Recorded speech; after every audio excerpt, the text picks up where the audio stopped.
I don't usually visit Wall Street and the financial district area. I'm more of a West Side kind of girl, but this side of town is so important, not only because that's where money moves, but because this was the birthplace of my favorite city. I'm on a quest to discover more of New York and find the best places for a photo op that have that New York glow to spice up my socials. Stay tuned because I'm going to show you the coolest spots, plus a full day guide and itinerary if you want to venture out into FiDi without me. But first, Brooklyn! This part here is very important. Most people ask me how to get on the walkway of the bridge, so screenshot this because this is where you need to be. If you took the train to High Street, walk here and you'll see this very sus looking staircase. Go up and voila. This is the pedestrian entrance. If you see cars, you're in the wrong place. In my Dumbo Guide video, I promised we were going to walk across the Brooklyn Bridge, and today is the day. Here's the thing. Most people cross the bridge backward. They start in Manhattan and walk toward Brooklyn, but the magic lives in the other direction. I recommend that you begin in Brooklyn and walk toward Manhattan because that's where the nice buildings live. That way the skyline unfolds in front of you and it feels cinematic, like the city's revealing herself to you. I used to live in this area and I would cross the bridge daily. That was my daily walk. It was my absolute favorite thing because I just felt so New York and so romantic, very Sex and the City style. So I've done my fair share of active miles on this thing. I can confirm there's no better serotonin boost than catching the skyline, mid-walk, hair flying, coffee in hand. Now that you have my credentials, please take note of my tips. If you want the bridge all to yourself, visit at dawn. The sunset is gorgeous, but it will be very busy and therefore very difficult to get your photo. Morning light also hits the towers beautifully. The cables glow gold and you'll actually hear the city waking up. The bridge in the rain is extra nice, so that's the perfect plan when you think all is lost and you must remain indoors. Bring a transparent umbrella, it photographs beautifully.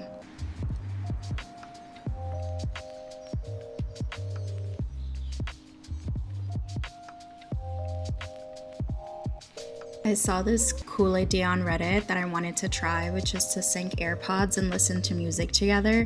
This was so fun, especially because we're here during a very busy time of day. So the noise cancellation and music really helped to set the mood. Plus the wind up here is crazy. It's almost like having the bridge all to yourself, if your imagination is wide enough. If you're solo, this is also a great time to romanticize your main character moment and join my jam. I dropped the playlist in the description. This is the perfect time for a PSA. When you're here, or anywhere really, because this applies worldwide, don't be nasty. If you're visiting, please remember that you're being welcomed into someone's home, so please be respectful. Just like you wanted to come experience the city, lots of people deserve that opportunity as well, and if we don't care for our monuments, streets, and landmarks, we won't have any left. And if you're a local, then you really need to get it together because this is your own home, so do your part. This is a bridge with a lot of significance and lots of history. Please don't do the things that you're kindly asked not to do, like hanging these locks. I get doing this for the picture, I don't want to ruin anyone's fun, but don't leave it there forever. Okay, so we're here for cute pics. This is where you do your thing, right in the middle section before the first stone tower. That's the golden shot. This right here is the perfect spot if you want the city and the bridge in the back. I'm thankful for these models that will demonstrate so that I don't have to do it myself. I recommend taking photos in x5 so that the skyline looks bigger and better behind you. Also, tilt your phone slightly upward for a dramatic angle. It makes you look taller and the bridge more majestic. Disclaimer, everything that I will show you from this point forward is tourist galore. Therefore, you will most likely need to line up and wait for your turn. The bridge overall is providing a better viewing experience. It used to be so difficult navigating this because there were street vendors along the entire thing, plus the bike lane, and guaranteed someone was getting run over daily. They have now moved the bike lane out of the way, so it's pedestrians only, and it provides an overall much peaceful experience.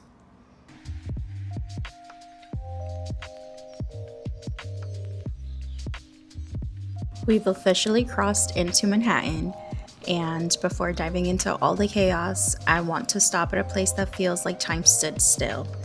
This is St. Paul's Chapel, the oldest surviving church in Manhattan.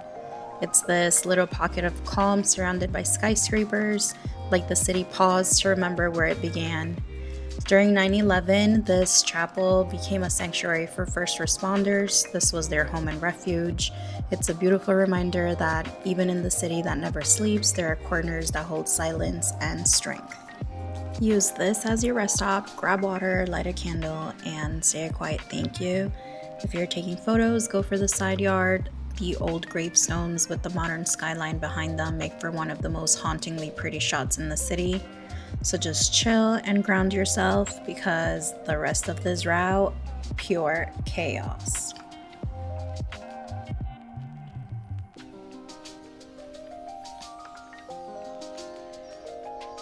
Next stop, the Oculus. You can't miss it. It looks like a giant spaceship landed in the middle of downtown.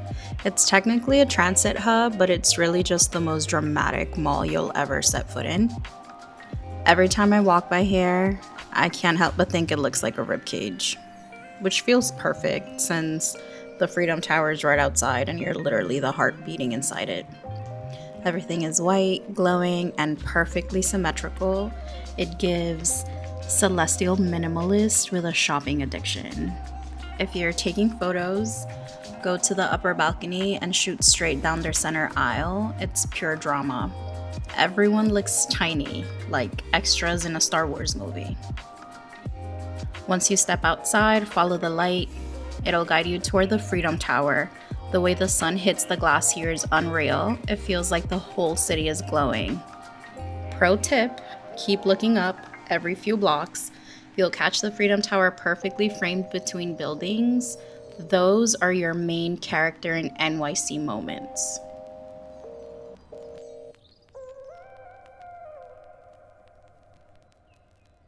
Sometimes there's a street fair, bankers in suits eating tacos next to tourists with cameras and artists spray painting walls. Peak New York chaos.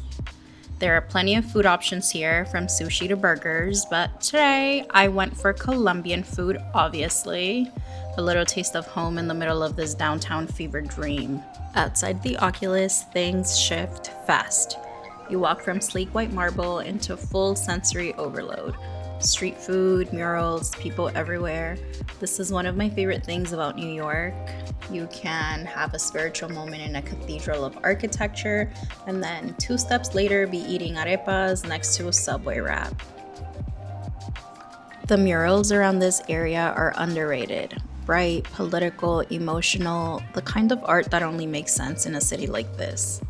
If you're shooting content, look for walls with reflections or metal surfaces nearby.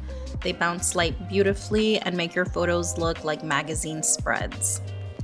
And since we're talking visuals, this is also one of the best angles to capture the Freedom Tower. Frame it between the murals or catch its reflection in a glass window. It's such a New York contrast, chaos below, serenity above. If you're still following my little FiDi journey, this is where we pause, right before heading into the 9/11 memorial. It's like the city wants you to experience both sides of her. The loud, colorful pulse, and then the quiet, sacred memories of heartbreak.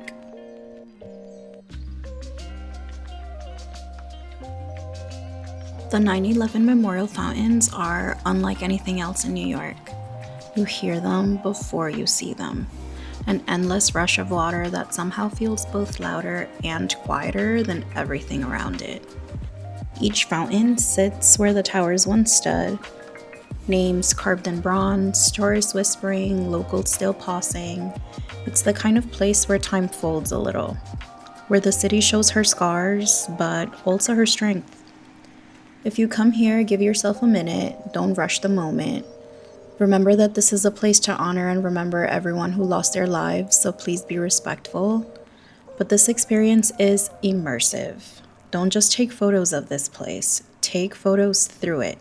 Capture the reflection of the sky, the iconic white rose, the light dancing through the falling water, the emotional weight of the names. And when you walk away, you'll feel it. If you're a millennial from this area, you probably remember that day vividly. This is the emotional center of downtown, a reminder of everything New York has endured and everything she continues to be.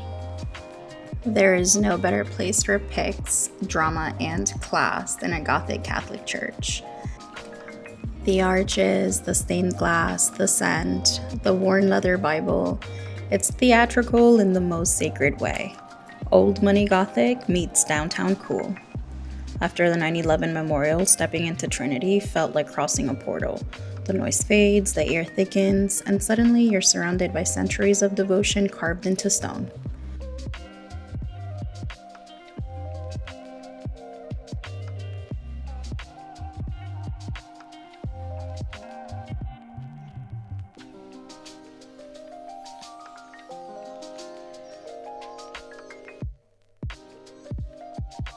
I sat for a while in the courtyard, technically the graveyard. I pulled out my journal and made a list of every place we visited today. Take a screenshot because this journey deserves it. It's been overwhelming in the best way, so we needed 2 prayers in one day. That's the beauty of New York. She'll exhaust you, inspire you, and then hand you a moment of silence just when you need it most. Get ready for our grand finale. Wall Street is very uptight. Everything tightens here. The streets, the pace, the air. In Wall Street, New York feels like she's on her second espresso. Yet, I have not had enough. So, it's time for a beverage, and I recommend this place.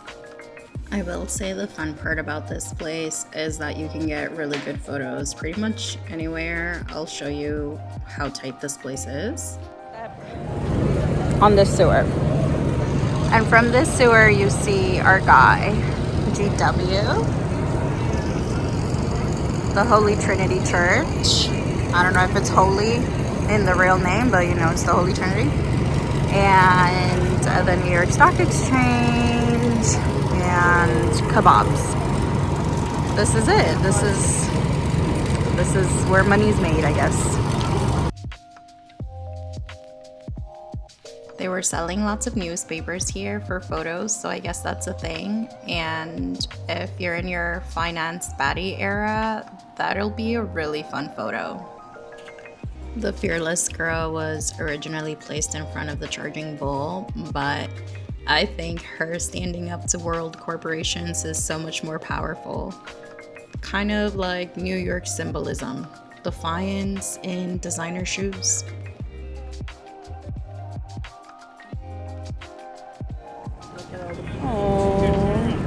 That is so wholesome.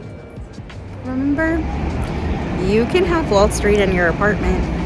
You don't need to come here. You don't need to work here. So, let me show you the reality that no one else will show you about how to get your picture with the bull. You have to make this hour-long line to get a picture with the bull. Babe, you could make the line as many times as you want, but I refuse to do that for you today. So I'll show you the bull, but I ain't getting the horns. Look, look, look, look, look. Bull for sure.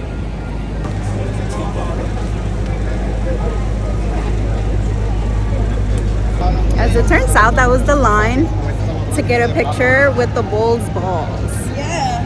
But there's another line to get it in the front with the bull's face. I'll show you that. One could get run over here. Be careful.